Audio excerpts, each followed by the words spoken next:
to another episode of Quick Facts by Battleram Blog. Today we're going to take a look at 5 quick facts about the history, the design, the development of Castle Grayskull as a playset.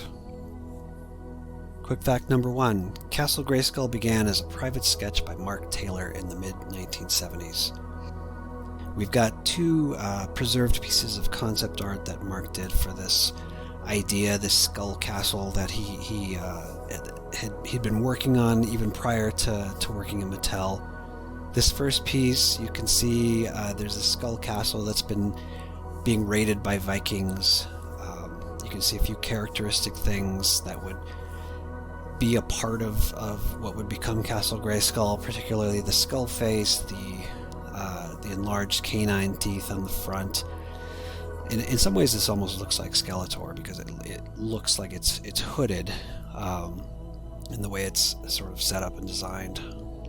Even the light from the torches kind of reminds you of the way that the castle would end up being painted. It's kind of got this yellowy green eldritch glow to it. So Mark would come back to this idea of this skull castle, and you can see this one's on the water. That would be a theme for Mark throughout his design work for Castle Grayskull. The second version of the castle, per Mark's recollection, came from the late 70s, or was designed in the late 70s. You can see this one's similar in some ways. You've still got the canine teeth, you've still got the skull face. It's got a much more ornate set of towers around it. It looks almost Near Eastern. It's got these kind of towers and minarets. There are some elements to the central tower that do recall the actual Castle Grayskull prototype and playset, even though the sort of language behind it is different here. It almost reminds you of something you might see in the Middle East. The face is very familiar. The drawbridge is kind of interesting. It's not really a drawbridge here. It's more of a dock. And again, this is a castle on the water. That was always Mark's idea. You'd have to go out, maybe attack it by boat if you're going to take this thing over. All right, quick fact number 2. Mark sculpted Castle Grayskull himself. So this is unusual. Mark was not a sculptor per se. He was more of an artist. In fact, he started as a packaging designer for Mattel and sort of grew into a toy designer. Did quite a few toy designs to help illustrate various proposed toy lines. So the sculptor of most of the early Masters of the Universe prototypes was actually Tony Guerrero. He did the original He-Man and Skeletor and all the original 8 figures. But he wasn't available for Castle Grayskull. His bosses told Mark that he was too busy to do something like that. So Mark was basically, he was assigned some other sculptors from the sculpting department. I interviewed Ted Mayer some years ago about this. He shared his recollections. I'll kind of quote Ted here. Mark did the original sketch. That was then sent to the sculpting department. When we saw the rendition, it was awful. It was a square castle, just like you'd find in the English countryside. We made a fuss and it was sent back for revision. The second go-around was almost as bad. As I remember, it was square with turrets on the corners, very symmetrical. So basically, just think a very stereotypical English castle probably with a skull on the front, similar to this in illustration that I've included from Dagar the Invincible, early 70s comic, something along those lines. Unfortunately, we don't have images of what that looked like. So, from my interview with Mark Taylor, he had this to say about the castle. I wanted the castle to be organic, coming to life to tell its story. I made a wood armature and sculpted it in green clay. Ted helped with the plaster mold and vacuum forming. Rebecca did the labels. So basically, this was done mostly by Mark, but Ted assisting with the molding. I think he even assisted with some of the sculpting, maybe the roof tiles. Mark's wife Rebecca did the labels, the stickers that went inside. So we'll take a look at basically what Mark sculpted. This is from the Power and the Honor Foundation catalog in this image. This is the prototype taken from the molds. It's not the actual clay sculpture that Mark did. So you can see it's quite for something knocked out in a short amount of time by someone who wasn't a sculptor. It's quite detailed, quite striking. There's another image. I don't know if it's from the same casting from the mold or a different one, but it's definitely painted differently. This is from Youssi, whose dad was a freelance artist from Mattel. He had some slides that he had shared of these early prototypes. You can see this one's got a lot more green on it on the front, and you can see the Skeletor and Beastman prototypes in front. And again, here's a shot of the interior, again from the Power and the Honor Foundation. This one you get a good look at some of the goodies that were inside. Lots of goodies were going to be included with the castle. We're going to talk next about some of those. So quick fact number 3, many accessories and features were cut or modified for the final playset. So one of the first things to be dropped from the castle was this moat. It was illustrated by Mark Taylor. It was there to add play value to the castle. In addition to this playset, it would add this sort of colorful painted world, and you can see again Mark's idea. It's clear that this castle is surrounded by water. That was always his intention, even though that it wasn't really depicted like that in the cartoon or in the comics. It was usually on a rocky terrain or sometimes in the forest. Other things cut from the castle, you can see the ledge on the far left tower was removed to make it ship more easily in package. You could use a slightly smaller box for that. The front entrance was enlarged. Originally it wasn't quite big enough to allow a figure to go through unless you put them in horizontally. So that was enlarged just to allow that to happen. The drawbridge was enlarged. Moving up to the tower or to the top of the castle, the quote-unquote pawn piece was removed again to allow it to ship in a smaller box. And then on the right side where the arrow indicates, there was a handle added to allow kids to use it as a kind of a carrying case when it was closed up. Alright, so now we're going to look at the interior of the castle, what was removed, what was modified in there. So quite a lot of interesting stuff. There was a torture rack originally, which is kind of fun, kind of crazy for a kid's toy. There was a kind of punching bag. There was a jetpack with the winged jetpack that was removed. The manacles on the dungeon area by the entrance were removed. There's a secret door in the back there, indicated by the arrow. That was originally a door. It was not included as a door in the final playset, just a solid wall. Those things were cut from the castle. There were other things that stayed in the castle but that were modified in the final versions. The elevator, it's got a round platform that was changed to a larger rectangular platform. The dungeon and trapdoor rug stickers were redesigned.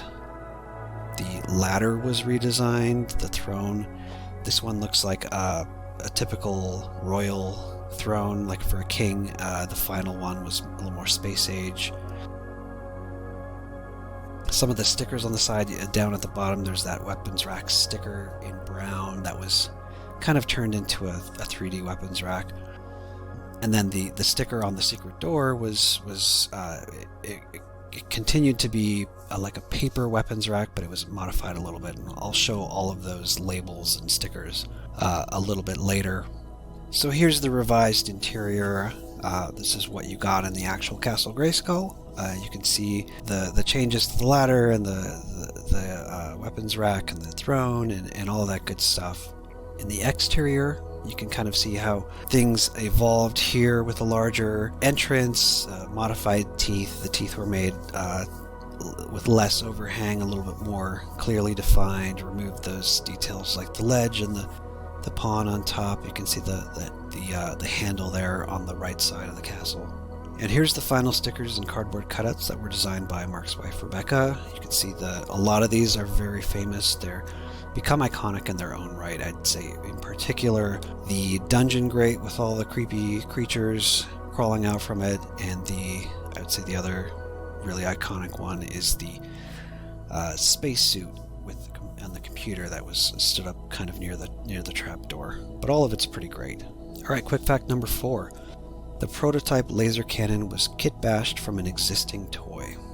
So I intentionally didn't include this in the discussion of all the interior stuff because it's kind of interesting on its own. This was included in the Alfredo Alcala mini comics. It was used pretty frequently in the story. Usually somebody got a hold of it and was using it to attack the heroic warriors, as you can see Skeletor doing there. So it actually was not a design from scratch. It was kit bashed from an existing toy, Micronauts Hornetroid. So you can see in the illustration there, you've got kind of the feet and the top cannon and the rear gun. Those were all put together, painted red, put on some kind of stand that was created. So it was kind of just a quick way to illustrate what would go there. And then the idea, I think, would be then to go back and design a cannon from scratch once there was time. And in fact, you can see in this illustration, the illustration on the left, that's Mark's concept art for the actual cannon that would go into the playset, and then on the right, the actual physical representation of that cannon. All right, quick fact number 5. Early versions of the castle had much nicer paint jobs. So looking at this image here, this is an image of the castle that you would see in early catalog pictures, particularly the Mattel 1982 catalog, but also some catalogs put out by retailers.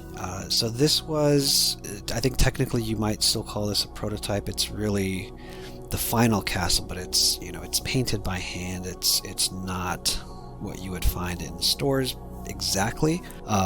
In fact, there are still a few little differences. I won't go into those now. But so the big thing that you might notice is the really nice paint job.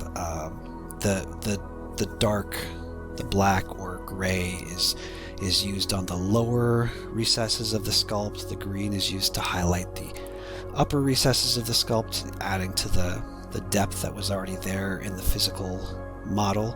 So when it came time to actually producing these in the factory, in the beginning, you can see this one, this very early Castle Grayskull, they used paint masks. So that you'd have this mask that would go over the face of the castle. It would have holes cut out for the eyes and nose, and that would allow the factory worker to spray the color just in those areas. And then I think for the other highlights, they would do that by hand. But to save money, and by save money, I mean kind of save time, thereby saving money, Mattel decided, don't bother with the paint masks. You can skip that. We'll just do it by hand, and that'll be good enough, which would allow them to make more castles, and they would go out more quickly, so you'd get more done in a day for the same labor cost. Another feature of this early first release castle is the drawbridge. You can see the color of the plastic is much lighter green. In fact, it's the same color green as the rest of the castle itself. That was quickly changed. Probably that was not something that they meant to do. I'm guessing they always meant for that drawbridge to be a little darker, to give it a little bit of depth and differentiate it from the rest of the toy. So most of them came out much darker than that. And then another little feature is the trapdoor and the release mechanism were also in that very pale Castle Grayskull green. Those were much darker in most castles. So I was talking about the paint masks and how they stopped using those. You can find some with the darker green door that looks like they've had a paint mask. That would be the one on the left that's still an early castle. The one on the right is an early castle as well, but I think at this point they're not using paint masks.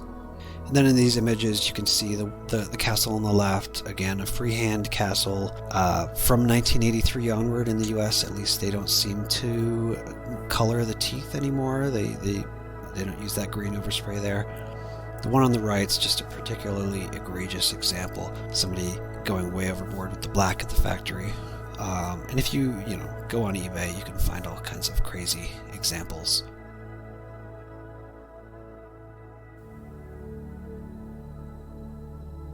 So those are the quick facts for Castle Grayskull. I could certainly do another 10 videos on the castle. I may do another one eventually. I hope you enjoyed it.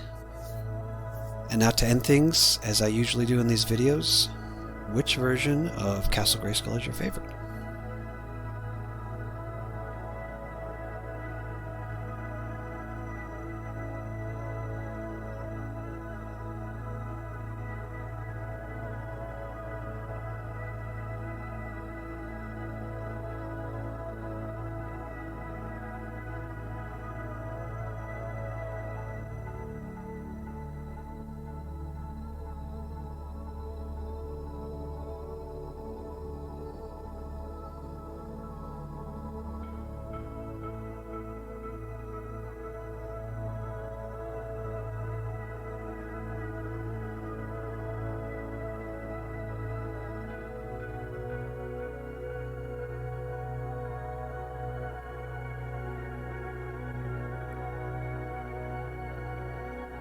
A big thank you to my Patreon supporters. If you're interested in supporting my work at battlegroundblog.com and on YouTube, check out my Patreon link in the description.